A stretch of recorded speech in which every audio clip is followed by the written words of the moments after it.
As it appears, the High Court has taken exception to the fact that the application was moved when the second judge was allotted the roster to deal with the application under section 438 crore PC.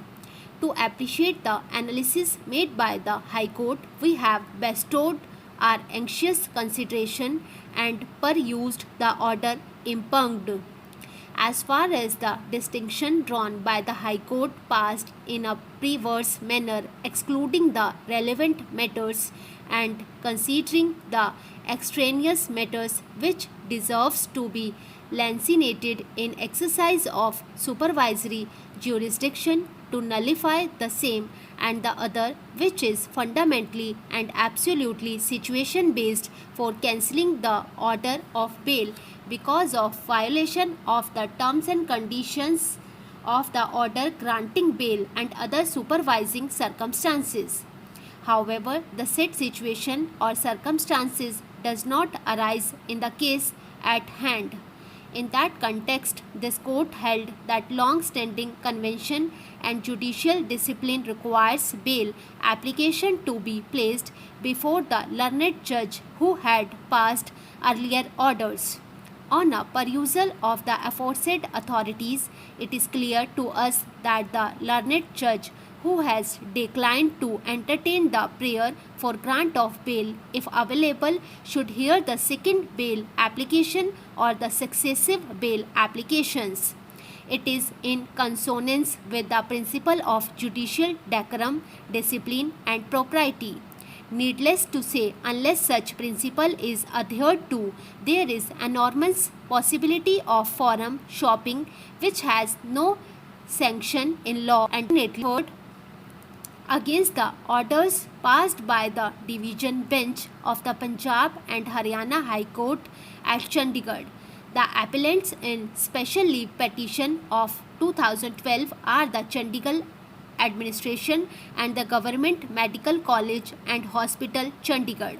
The appellant has filed the special leave petition with the permission of this court, who was not a party either before the single judge or before the division bench of the Punjab and Haryana High Court. Leave to file special leave petition was granted in considering the grievances expressed by the said appellant, contending that in the event of the impugned orders of the division bench being implemented, her chance of getting admission to the course of MBBS for the academic year 2014 to 15 under the non-resident India category would be impugned.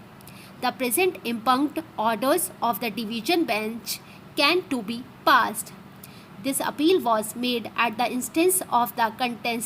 contesting respondent in both the civil appeals, who was really aggrieved of a clause in the prospectus issued by the appellants which according to her was not valid. According to the contesting respondent, she being a Canadian citizen is an NRI, that therefore she was entitled to seek admission to the MBBS course in the NRI category quota, but yet the definition of NRI as specified in the prospectus issued by the Chandigarh Administration and the Government Medical College, Chandigarh for the academic year 2012 to 13 would denude her of such status, and therefore it was liable to be struck down. The contesting respondent claimed that her grandfather retired as an undersecretary in the year 1994, that when he was in the services of the state of Chandigarh, he resided in a government house from 1964 to 1983 and shifted to another government accommodation provided by the Chandigarh administration from 1983 to 1993. That third set of government accommodation was provided by the government to the father of the contesting respondent, which was occupied till December 2003, and that thereafter her father started living in the house of her grandfather in Mohali. The contesting respondent claimed that she passed as a regular student from Mohali, that the prescription contained in paragraph 2 of the prospectus providing for eligibility and merit for NRI seats for MBBS course, stipulating that the grandparents or parents of the candidate should be resident of Chandigarh for a minimum period of 5 years at any time since the origin of Chandigarh and should have immovable property in her name in Chandigarh for the last at least 5 years and a certificate to that effect issued by DC cum estate officer or municipal corporation of Chandigarh. It was on that footing that a challenge came to be made by the contesting respondent in the High Court in CWP number 1423 of 2011. The learned single judge by order held that the impugned clause was totally impracticable, illegal, illogical and declared as such. However, the learned single judge went further into the question as to whether the contesting respondent can be granted admission. This special leave petition has been filed against the judgment and order dated 24th April 2008, passed in writ petition number 28 of 2006 by the High Court of Andhra Pradesh, by which the writ petition against the order of dismissal of the petitioner application and successive appeals under the Right to Information Act 2005 has been dismissed.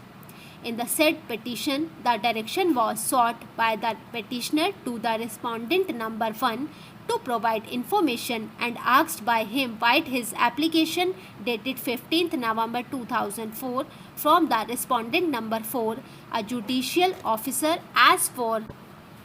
what reasons the respondent number 4 had decided his miscellaneous appeal dishonestly.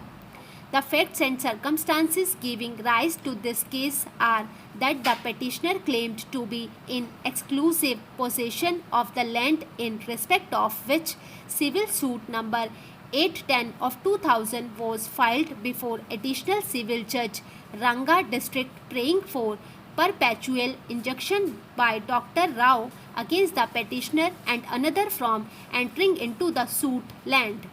Application filed for interim relief in the said suit stood dismissed. Being aggrieved, the plaintiff therein preferred CMA number 180 of 2000 and the same was also dismissed. Two other suits were filed in respect of the same property, pleading the petitioner also as the defendant. In one of the suits, that is OS number 875 of 2003,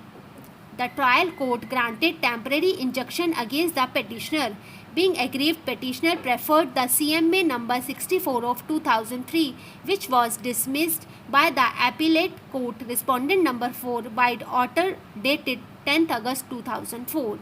Petitioner filed an application dated 15th November 2004 under Section 6 of the RTI Act before the Administrative Officer cum Assistant State Public Information Officer, respondent number 1, seeking information to the queries mentioned therein.